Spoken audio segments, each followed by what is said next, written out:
ইষ্টপ্রাণ দাদা ও মায়েদের প্রত্যেককে জানাই আমার আনন্দিত জয়গুরু। আশা করি আপনারা ঠাকুরের দয়ায় বেশ ভালো আছেন। আমিও ঠাকুরের দয়ায় বেশ ভালোই আছি। প্রত্যেক দিনের মতো পরম প্রেমময় শ্রী ঠাকুর অনুকূল চন্দ্রের শ্রীহস্তলিখিত সত্যানুসরণ গ্রন্থ পাঠ করব এবং তার ব্যাখ্যা করার একটু চেষ্টা করব যতটুকু আমি বুঝি। আপনারা সেই ভিডিওগুলো শেয়ার করছেন এবং ভিডিওগুলো আপনাদের কাছে খুব ভালো লাগছে।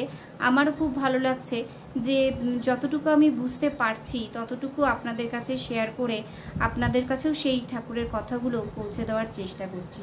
সত্যি খুব ভালো লাগছে। তবুও আবারও বলবো যে ভিডিওটা স্কিপ করবেন না। স্কিপ করলে ঠাকুরের কথাগুলো সেইভাবে ঠিকভাবে বুঝতে পারবেন না। আমি খুব অল্প সময়ে ভিডিও করি, খুব বেশি সময় ভিডিও করি না, অল্প সময়ের মধ্যেই ভিডিও করার পরে আমি অল্পর মধ্যেই ঠাকুরের কথা বলার চেষ্টা করব। তাই আজও বলছি যে ভিডিওটা স্কিপ না করে অবশ্যই একটু শুনবেন এবং ভিডিও শেষে অবশ্যই কিন্তু একটু কমেন্টস করে আমাকে জানাবেন যে আমি যতটুকু বুঝলাম তা সঠিক হলো কিনা।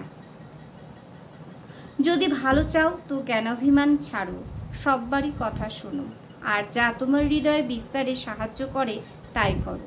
যদি ভালো চাও তো জ্ঞানাভিমান ছাড়ো, যদি আমি ভালো চাই তো জ্ঞানের যে অভিমান সেটা ছাড়তে হবে। সববারই কথা শুনতে হবে, সববারই কথা শোনো। ঠাকুর বলছেন সববারই কথা শোনো, আর যা তোমার হৃদয়ে বিস্তারে সাহায্য করে তাই করো। আমার হৃদয় বিস্তারের জন্য যা সাহায্য হয় তাই কিন্তু করতে হবে। তাহলে কি করতে হবে? যদি আমি ভালো চাই, আমি আমার ভালো চাই, তাহলে জ্ঞানাভিমান ছাড়তে হবে। জ্ঞানের যে অভিমান থাকে সেই অভিমান কিন্তু ছাড়তে হবে। সববারই কথা শোনো, সববার কিন্তু কথা শুনতে হবে।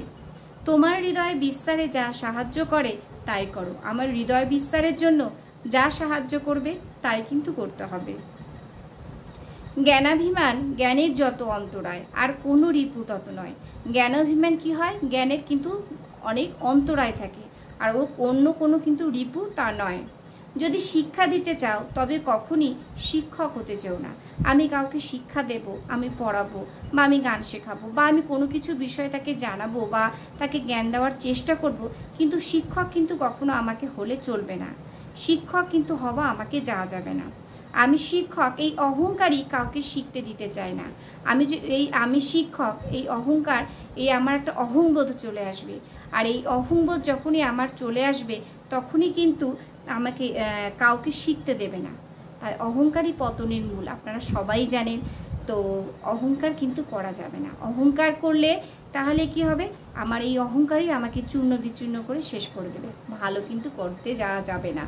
জয়গুরু প্রত্যেককে। সবাই ভালো থাকবেন, সুস্থ থাকবেন, ঠাকুরকে মাথায় নিয়ে চলবেন।